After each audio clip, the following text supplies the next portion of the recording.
नमस्ते. परत एकदा छोट्याशा माझ्या हॅपी फॅमिली ब्लॉगमध्ये तुमचं खूप खूप मनापासून स्वागत आहे. आणि इकडं बघू शकता मस्त असा आज आपण आवरलेला आहे. तर आज आहे आपल्या महिलांसाठी एक महत्त्वाचा दिवस आहे, ते म्हणजे वटपौर्णिमा आहे. जे आपल्या आजपर्यंत पिढ्यानपिढ्या आपल्या करत आलेले आहेत. आपल्या आई, आजी वगैरे हे पारंपरिक आपला वटपौर्णिमेचा बायकांसाठीचा सण आहे. जे आपले आजच्या दिवशी आपण आपल्या नवऱ्यासाठी जवळ 7 जन्माचा आपण ही मागतो. म्हणजे 7 जन्मी मला हेच नवरा भेटू असं आपण वटपौर्णिमे दिवशी मागतो आणि मस्त सजून धजून मस्त नटून वगैरे हे बघा असे ताट वगैरे घेऊन आपण वटपौर्णिमेच्या पूजा करण्यासाठी आपण जातो. वडाची पूजा करतो आपण. तर त्यासाठी हे बघा बघू शकता मस्त असं सगळ्या जणी आवरलेलं आहे. तर घेतलेला आहे आंबा, पाणी, परत अगरबत्ती, शेंगदाणे, पान, सुपारी असं म्हणजे ओटीचं सामान वगैरे असं हे घेतलेलं आहे. तर आम्ही हे बघा बघू शकता सगळ्या जणी मस्त असं नटलेलो आहे. ज्याच्या त्याच्या पद्धतीने आम्ही छान असं नटलेलं आहे. आणि आता आम्ही निघालेलो आहे इकडं. कारण थोडंसं बाहेर थोडंसं गावाच्या तिकडं आपला वड आहे मोठं, तर तिकडंच आम्ही निघालेलो आणि हे आहे आपलं नाथ महाराजाचं मंदिर आहे. मोठं मंदिर आहे आमच्या गोपाळवाडी गावामध्ये. तर हे बघा आपण अ वडाच्या ठिकाणी पोहोचलेलोच आहे. तर निघालेलो आहे. सगळे मुलं वगैरे मुली सोबत आलेले आहेत. ते बघू शकता हे बघा इकडं वड आहे आपला. आणि 7 जन्माचं आपण मागणं इथं मागत आहे. ह्या वडाला आपण पूजा करून मागतो की 7 जन्मोजन्मी मला हेच नवरा मिळू दे, असं एक आपण सांगतो आणि पूजा करतो आपण. हे बघा बघू शकता इकडे छान अशी पूजा मांडलेली आहे. आणि ह्या वेळेस पौर्णिमा थोडीशी उशिरा लागलेली होती, त्याच्यामुळं 11-12च्या नंतर ही पूजा सुरू झालेली होती. तरी सुद्धा 11:30-12 पासून सुरू झालेला आहे. तर हे बघा बऱ्याच बायका आलेल्या आहेत. आम्ही सुद्धा आता आलेलो आहे. तर आपल्याला आता पूजा करून घ्यायचीच आहे. भरपूर गर्दी होते, पण आता इथे एवढी गर्दी नाहीये कारण आम्ही थोडंसं लवकरच आलेलो आहे. ते बघा बघू शकता. आम्हाला उशीर झाला होता थोडा. बायका येऊन पूजा करून वगैरे गेलेले आहेत. आणि जिथं आता वडाचं झाड असेल, पूर्वी आम्ही इथं यायचो, इतकी गर्दी असायची. एकाच वडाला सगळ्या आमच्या वाडीतल्या गोपाळवाडी मधल्या किंवा आजूबाजूच्या वाड्या, छोट्या छोट्या वाड्या वस्त्या आहेत, तिथल्या बायका इथंच यायच्या. पण आता तसं होत नाहीये. शेजारी जिकडं वड मिळेल तिकडं ती पूजा करतात, त्याच्यामुळे इथं पण जास्त गर्दी होत नाहीये आता. तर बघू शकता हे बघा अशा प्रकारे इकडं पूजा करतात. तुमच्या इकडं कशी वटपौर्णिमेची पूजा असते, काय काय घेतलं जातं, नक्की कमेंट करून सांगा. आंबा जो पीस असतो, प्रसाद, पान, सुपारी अशी पूजा केली जाते इथं. वारं खूप सुटलेलं आहे. अगरबत्ती लावता येत नाही, वाऱ्याने विझते.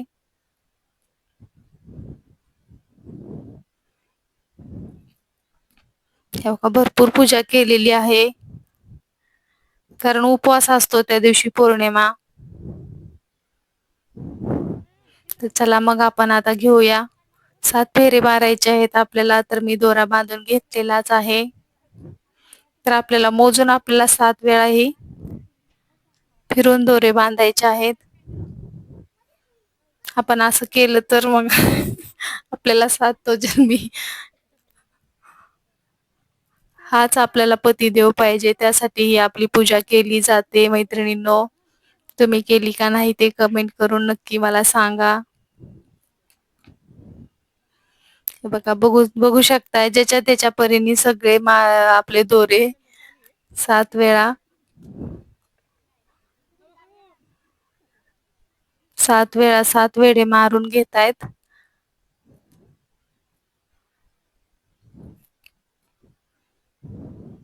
आणि कसं गावाकड वगैरे असं म्हणजे जास्त साजरा केला जातो कुठला पण सण. आणि आमच्या तर इथं गोपाळवाडीमध्ये तर प्रत्येक सण बायकांसाठी एकदम खास असतो. सगळ्या बायका मस्त अशा नटून थटून येतात आणि एकाच जागी नाथ महाराजाचं वगैरे, परत विठ्ठल रुक्माईचं खूप मोठं मंदिर आहे, तर तिथंही सगळे सण मस्त असे साजरे होतात. अशाच आम्ही मस्त साड्या वगैरे घालून एकदम छान असं आवरून येतो आणि इथं सगळ्या मिळून आम्ही ही सण असे साजरे करतो. तर थोड्याशा वेगळ्याच पद्धतीने ह्या गोपाळवाडीमध्ये सण साजरे केले जातात. झालेले आहे माझे 7 फेरे. मी देवाला पाया पडून जे आपल्या मनात आहे ते बोललेलं आहे. तर हे बघा आता झालेलं आहे आपले 7 फेरे मारून. आता इकडे चाललेलं आहे बघा अशा प्रकारे सर्व आपल्या आपल्या नाही का सगळ्या बायका मिळून हळदी कुंकू वगैरे एकमेकीला लावतात आणि प्रसाद शेंगदाणे साखर वगैरे असा प्रसाद असतो उपवासाचा तर ते घेतला जातो. तर आम्ही आता आमची पूजा झालेली आहे बाजूला थांबलेलो आहे इकडं.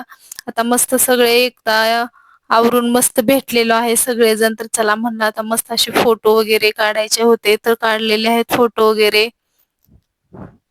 आणि छान मस्त असा एक व्हिडिओ म्हणलं बनवावं आपल्या आठवण पण राहील आणि हे बघा बघू शकता इथं.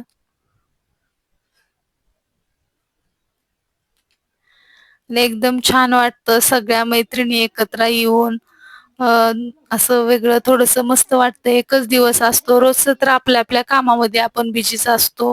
कारण कुणाकडे एवढा वेळच नाहीये असं म्हणजे हे करण्याचा पण सणावाराला कधीतरी एकत्र आलं की छान असं मस्त वाटतं सगळ्या मिळून वगैरे गेलो.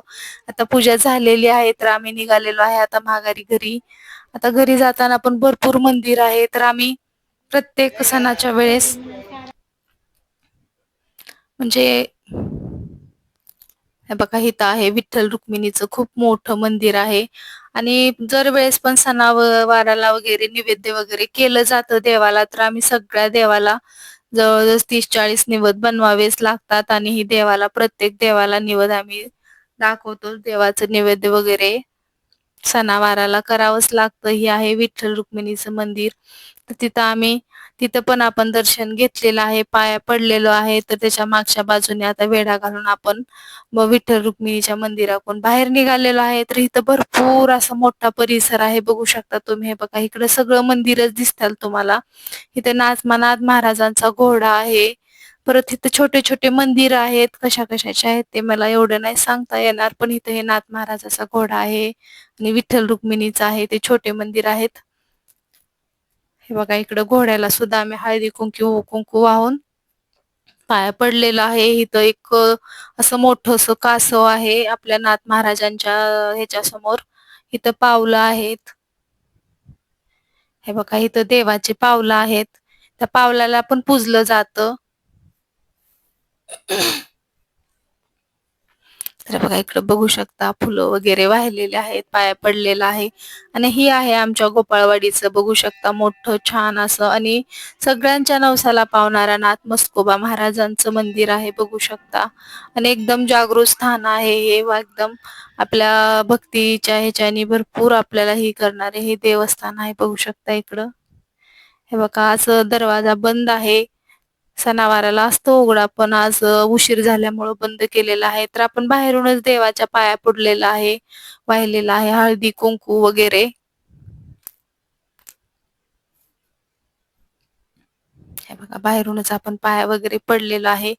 आता आपल्याला एक 5 मिनिट आपण या देवळामध्ये बसलं ना इतकं मनाला शांतता आणि असं समाधान वाटतं त्यासाठी आम्ही इथं आलं की थोडा वेळ तरी ह्या मंदिरात बसतो आपल्या मनाला पण समाधान वाटतं आणि छान वाटतं आपल्याला थोड्या वेळ कुठल्याही मंदिरात गेलं तरी एक 5-10 मिनिट बसलं ना मनाला भरपूर समाधान वाटतं मैत्रिणींनो. तशाच प्रकारे हे बघा आम्ही इथं बसलेले आहे आता. भरपूर फोटो वगैरे भरपूर काढलं मस्त आज खूप मस्त असं मैत्री सगळ्या सोबत मस्त एन्जॉय केलेला आहे मस्त धमाल केलेली आहे आज आवरून वगैरे कारण आज दिवसभर ह्यातच गेलेला आहे. सकाळी उशिरा जायचं होतं त्याच्यामुळे घरातले पण काम सगळे व्यवस्थित आवरले गेले. सकाळी घाईघाईत गेलं ना मग घरचे काम राहतात मग काम असतं म्हणून आपण पटक्यात जाऊन देवाची पूजा वगैरे करून घरी माघारी तसंच येतो आपण. त्रास तसं नाही उशिरा जायचं होतं पौर्णिमा उशिरा लागल्यामुळं घरची सगळी कामं आवरलेली होती. हे बघा हे बघू शकता माता जोगेश्वरी आणि नाथ महाराजाचं आहे हे. इकडं माता जोगेश्वरी आहेत ह्या साईडला आणि या साईडला नाथ महाराजांचं मूर्ती आहे. भरपूर मोठं मंदिर आहे आणि जत्रा पण असते भरपूर फेब्रुवारी महिन्यात भरपूर मोठी जत्रा असते. तर आपण मंदिराला आता एक ही घातलेला आहे बघू शकता हे बघा इथं पण आहे. इथं महादेवाचं मंदिर आहे. तर बघू शकता असं मस्त असं हे गावाकडची वटसावित्री पौर्णिमा आणि भरपूर नाथ महाराजाचं वगैरे मंदिर. मग आजचा तुम्हाला हा व्हिडिओ कसा वाटला नक्की कमेंट करा आणि आवडला असेल तर एक लाईक करा. तुमच्या तिकडं वटपौर्णिमा कसं करतात ते सुद्धा मला कमेंट करून सांगा. बाय मैत्रिणींनो.